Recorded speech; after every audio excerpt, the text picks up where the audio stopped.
Welcome to Early Childhood Chapters, the podcast from Griffin House Books, where we bring theory to practice for early childhood educators. I'm your host, Emily Garman, and today I'm joined by Jani Kozlowski, educator, consultant, and author of Every Child Can Fly and Empowering Your Child to Fly. Jani draws from her own experiences as a professional, a parent, and as a person with a disability to show how inclusion isn't just a place, it's a culture of belonging. In our conversation, she shares stories and strategies that help educators and families work together so that every child, no matter their abilities, can truly take flight. Well, your own story is incredibly powerful. You've experienced disability as a professional, as a daughter, and as a parent also yourself. How have these different perspectives shaped your understanding of what true inclusion looks like? Well, thanks, Emily. Thanks for having me on. And I've been open about my own disability, not my whole life, but pretty much in recent years, because it is part of who I am, and it's really affected my journey as an early childhood educator and leader over time. And it really started out with my father because my father has the same disability that I do. It's a form of dwarfism. So you can't tell on the video, but I am a little person. And my father was a little person as well. And I remember the way that people would react to him and some of the struggles that he went through as a result of that. My dad was very accomplished. He was born in Argentina and emigrated to this country and became a doctor. He was a psychiatrist. And so he achieved a lot and overcame a lot of obstacles. And so anyway, I remember one time when I was a little girl and people would stare at me and at my dad. And my dad, it was upsetting to me. The staring is hard.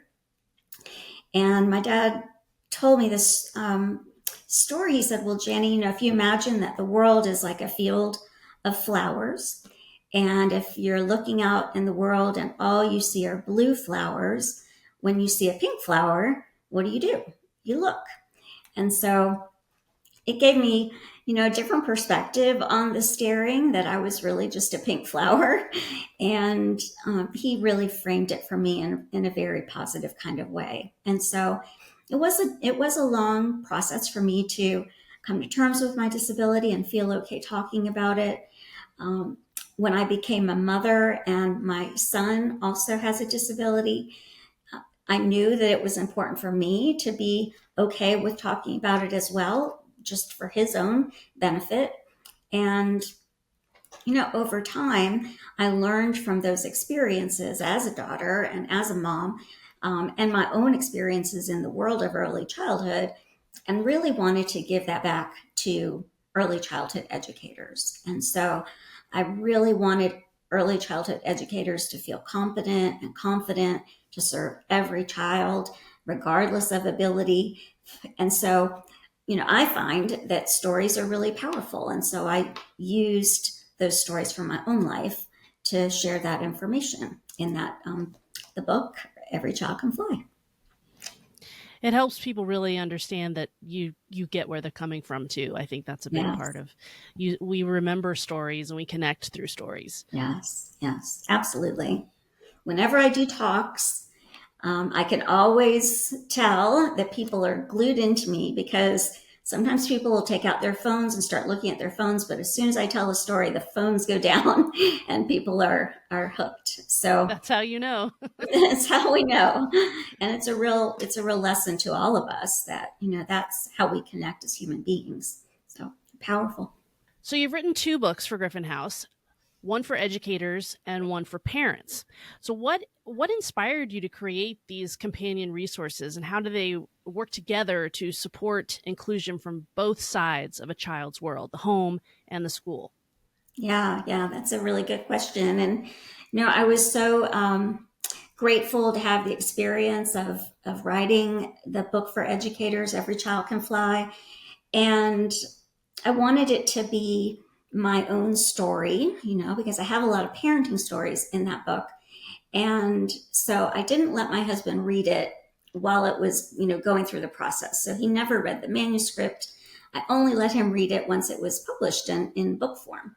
And when he read it, his reaction was, this would have been so helpful for us when we were in the thick of it with our son, Ricky. Um, it's a compilation of all the things that I've learned in early childhood, and also the world of early intervention and early childhood special education. And so I thought, well, this might be something that families would benefit as well. And so in that Empowering Your Child to Fly, it's a book for families, and I included family stories. I interviewed 15 families for the book, and so it's not just my story in there, it's also other family stories and photographs. And so, my hope is that families can use the book, Empowering Your Child to Fly, as a resource that would help them, just like it would have helped me in that time of my life, in the early years of Ricky's development. And so, the other thing that I think is important about it is that I want teachers to have a resource that they can share with families so that they can share, this is how we envision inclusion in our program. And it can help everyone get on the same page. It can lead to better collaboration between families and educators. We might share teaching practices together. These are the things we're doing at school to support your child. These are the kinds of things you might want to try at home. Let's talk about it together. So I felt like it would really be a way for families and teachers to work together, and other early childhood professionals like early interventionists and early childhood special educators and occupational therapists, speech therapists, just a way for us to have kind of a common language, and to reflect together. So that was that. And ideally, all those people are working together to help a Right. child succeed. Right. Right. So one of this is really interesting to me. In Every Child Can Fly, this is your book for educators. You talk about that inclusion is not a place, but a culture. Can you talk a little bit more about that, and explain what does that mean for early childhood educators just in their practical day-to-day experience with children in the classroom? Yeah, that's really important, because I think about inclusion as this culture of caring, culture of kindness, and most importantly, a culture of belonging, that every child is welcome here. We benefit from all kinds of strengths and challenges too. We learn from challenges. And, the research shows that the number one barrier to inclusion are attitudes and beliefs. So, the mindset that we bring to teaching makes a huge impact on what goes on in our classrooms, and even what we feel like as educators we're capable of. And so, I've worked with programs that start out with this mindset of, well, we're not set up for those children. We don't take those children. Um, Two, every child is welcome here, and we may not know all the answers. As educators, we may not have a degree in special education. I don't have a degree in special education, but we're open to being okay with not knowing the answers, and to finding them out together, to partnering with families to figure out what's best for the child. So just getting curious, supporting families, to work through challenges together, and honestly, what is typical anyway? I don't think there is a typical child out there in the world. We all face challenges as families and as teachers, and so uh, that culture of belonging benefits us all, because we don't know what the stumbling blocks are ahead, for our child or for us as educators in the classroom. And so when we start with this culture of caring, kindness, and belonging, that's a thread that kind of works through all of us and supports all of us in the ups and downs of life. And P.S., it's the law. So there's that. Yeah, The absolutely. Americans with Disabilities Act requires that you cannot exclude children on the basis of disability if you benefit from federal funds. And most child care providers benefit from, if you are on the USDA food program, get reimbursement for the food that you provide in your program. You receive federal funds. And so it's the law that you must follow ADA regulations. Do you find that most educators, in your experience, people you talk to, want to be more inclusive? They want to be able to make every child feel welcome in their classroom, but they don't know how to do it, or they just lack the tools, or they worry about saying or doing the wrong thing. So what advice would you give to educators who want to provide this inclusive environment, this inclusive culture that you're talking about, but they just don't know where to start? Right. I think that's super common, Emily. I think it's a mindset, and so that can become the barrier in and of itself. We feel like, I don't have the skills, I don't have the education. Like you said, I don't know where to begin. But I remind educators that families don't have a special education background either, and they figure it out, with the support of professionals and with educators as well. And so, there isn't a magic pixie dust that suddenly makes you capable to handle every single situation that you face.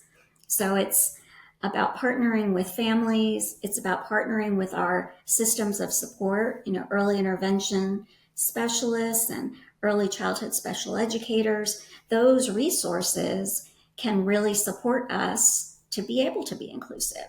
And so when a child comes to you and they already have a plan, for services, that plan can really be a launch pad for you to understand what is best for this child, what this child might need, but also who are the other resources that are part of the team in supporting that child.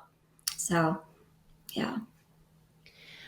One of the things I remember from reading your story is about how when you were a senior in high school, you had this series of surgeries and you were wearing a halo. I mean, it was a really rough time for you, but you refused to use a handicapped parking permit for your car because you didn't want people to think you were handicapped.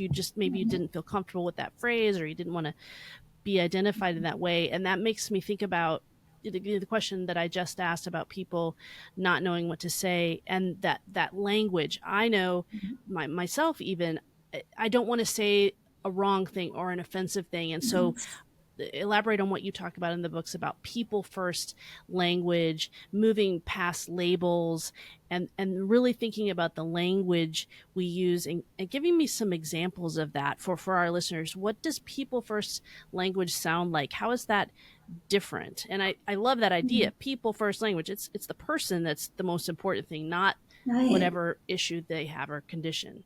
Right. A child is always a child first. The disability is only one part of who they are.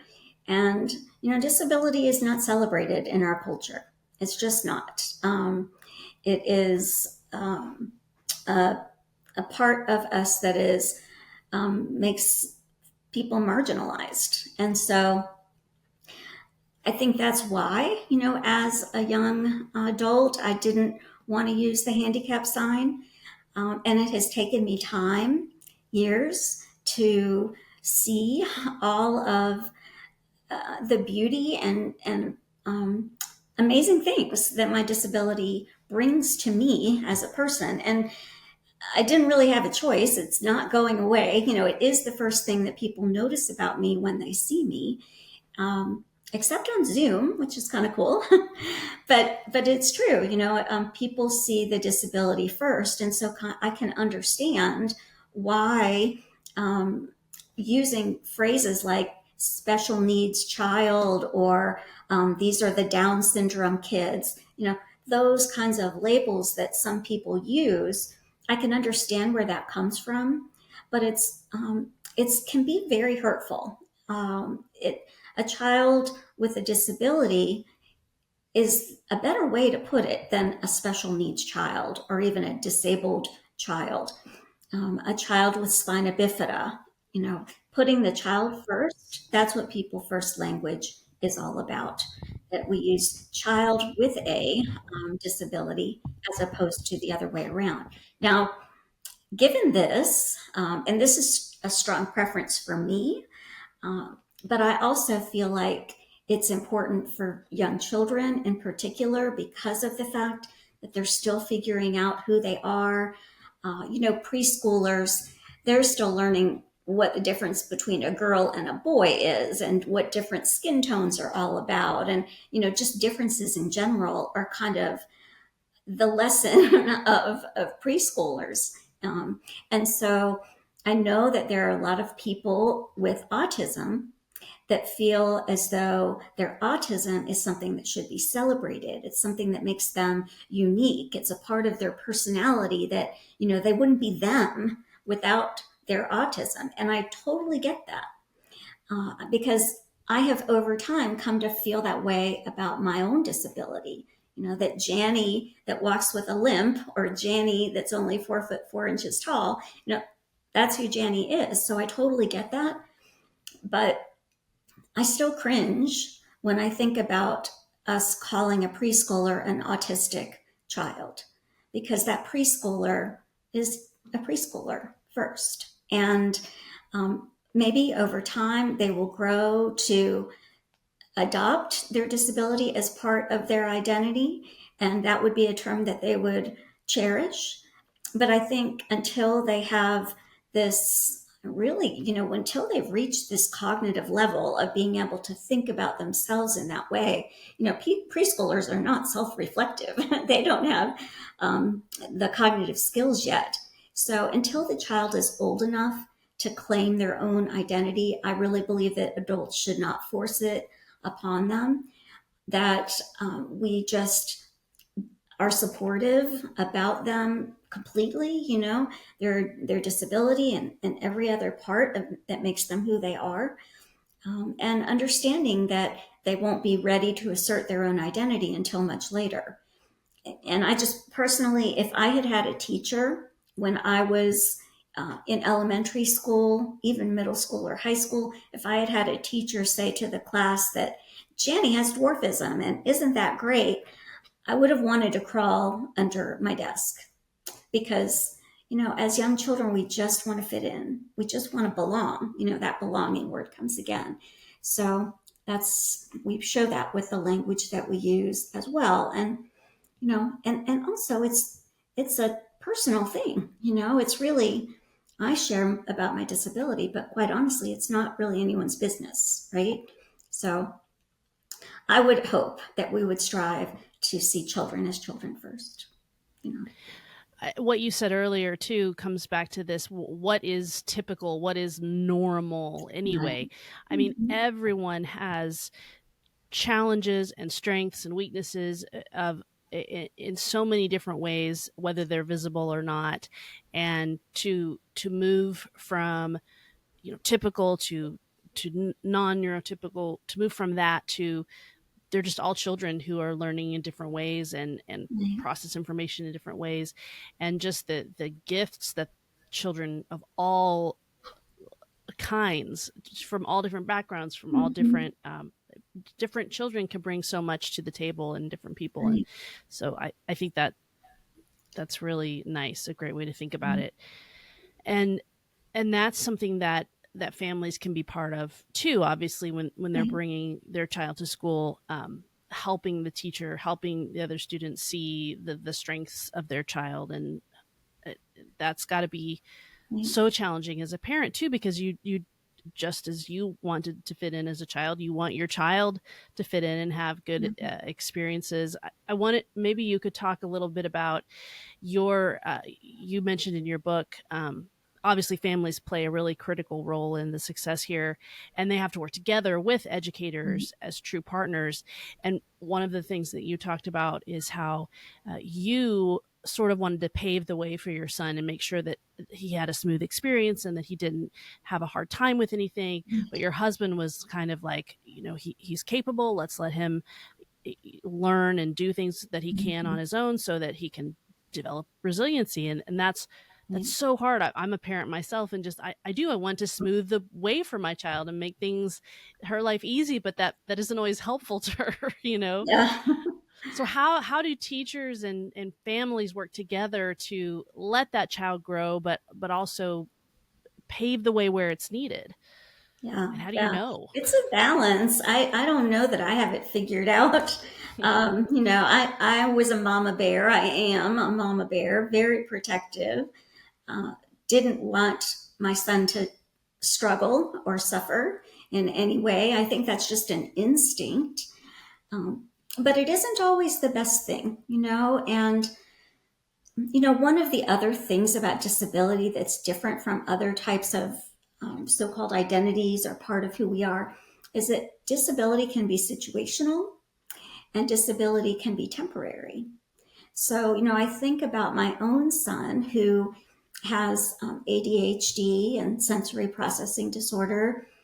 The challenges that he faced as a preschooler are pretty much non-existent for him as an adult. It's different challenges now, but that the things that made up his ADHD is very different than how it plays out now that he's a young adult and in the workforce and he's about to buy his first home. So families, have such an important role in kind of the way they frame their child's disability, the way they respond to their child's disability, and what they can or can't do. I remember not so long ago, I was traveling with my mom, and it was time to put our luggage into the back of the car. And, she's 5'10" and I'm 4'4".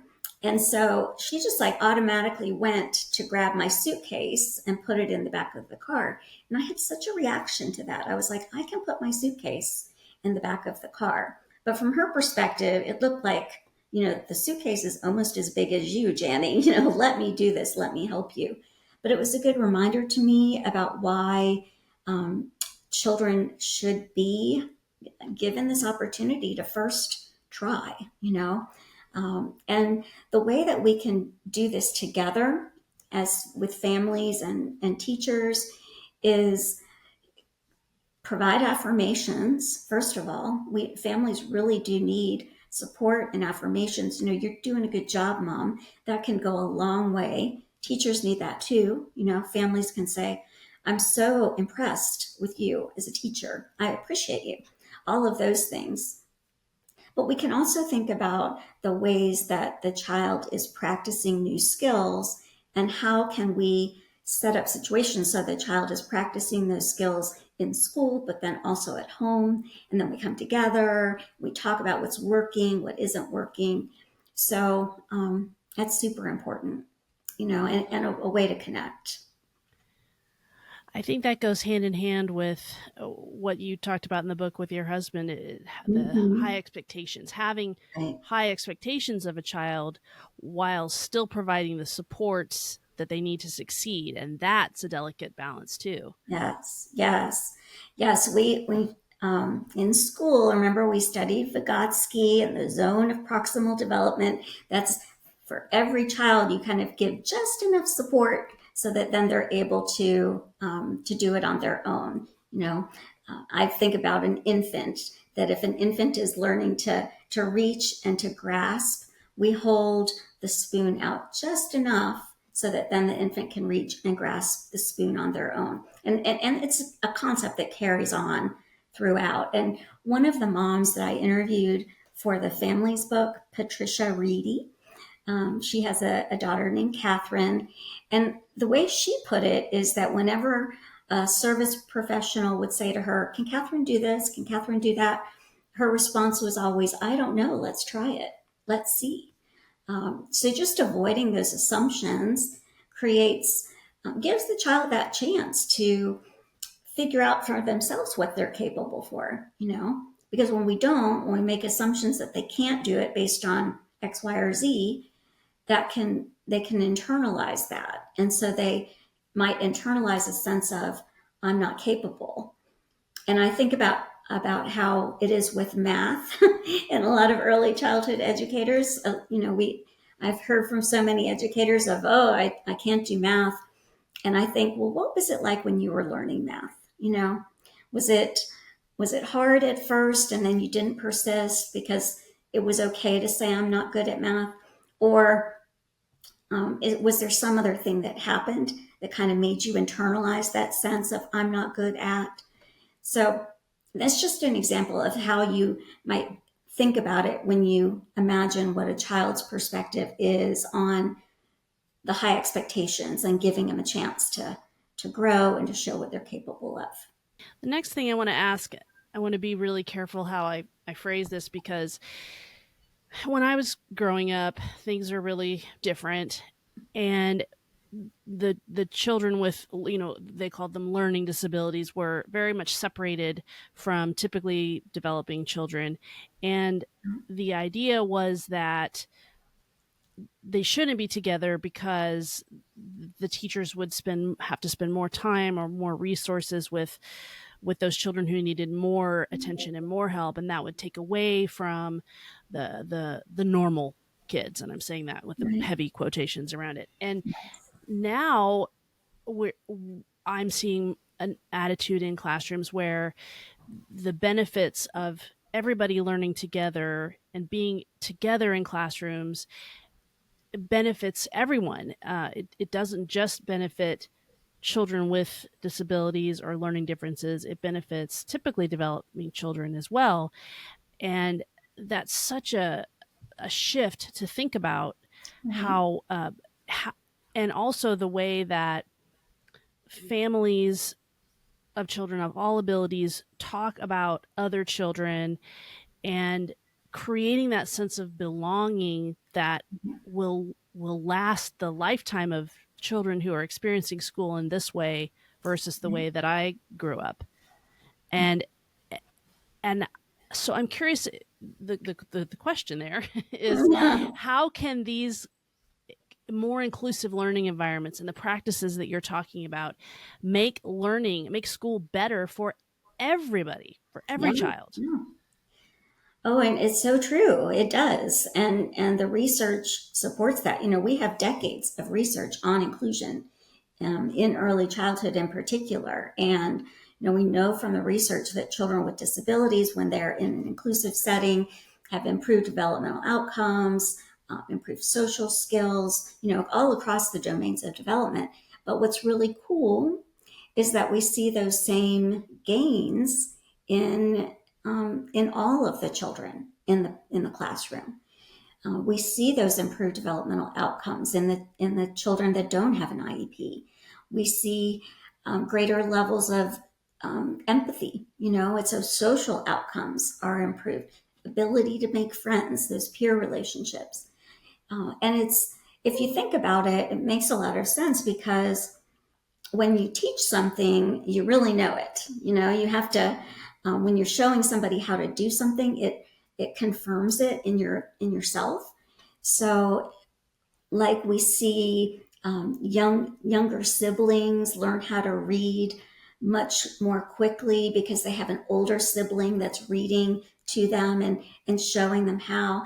And so the same is true in preschool, that when you're learning about how to sound out letters or how to throw a ball, all of the different skills that we're learning in early childhood, that when you have a chance to learn it and then show someone else how to do it and support them, that can be a real growth experience for them as well. So it really does benefit every child. So we're seeing more changes. We're seeing more changes towards inclusivity. I think that's, as a whole, we're seeing that in early childhood. What are some really positive things that you've seen change over the years, just that you've been practicing and that you've been working in this area and doing this work? What do you see that's changed, that's positive, and what do you feel like still needs to happen? Yeah. Well, I do. It's rare now that I hear about programs saying we don't take those children. I mean, that really is not as prevalent as it might have once been. And you think about, we've come a long way as a culture in that it used to be that children with disabilities were thought to need to be institutionalized. Judy Heumann, who had a physical disability, she was an amazing disability rights activist. She worked to ensure that key disability legislation was put into place. And she used a wheelchair, and she talked about that she wasn't included in school. She had a physical disability like mine, and there was never a question from my family that I would be included. That was just an assumption. But we do have a long way to go. It's not always the case for children with intellectual disabilities, like you spoke about. And we have found that, one of the things that states, local communities, and states submit to the federal government is data about where children with an IFSP or an IEP, where they receive their services. And even now, less than half of preschoolers receive their services in an inclusive setting, like childcare or Head Start or state pre-K. Over half are in a separate class or a separate school or residential facility. So, we've come a long way, but we're not moving the needle on inclusion and where children are served. So that data has been the case for over 20 years. So we do still have a long way to go with just this practical application of inclusion, which when I talk about inclusion, that's what I mean about receiving their services in the place they would be if they didn't have a disability. Where would this child be if they didn't have a disability? Oh, it's childcare? Okay, well then that's where they're going to receive the support. That's where maybe an occupational therapist comes in and provides support. Maybe a speech language pathologist comes in and talks with the teacher, and they figure out together the best way to approach the situation and what's going to work best for this child. So it's such a win-win, and it's such an area that we need to change because that data really has not changed in over 20 years. Is teacher education changing? Are teachers, when they're going through their training to become teachers, are they getting more information about children with disabilities and inclusive classrooms? Do you see that changing? Mm-hmm. I know that there are a lot more blended early childhood programs than there used to be. There used to be a real focus on early childhood special education as like a degree.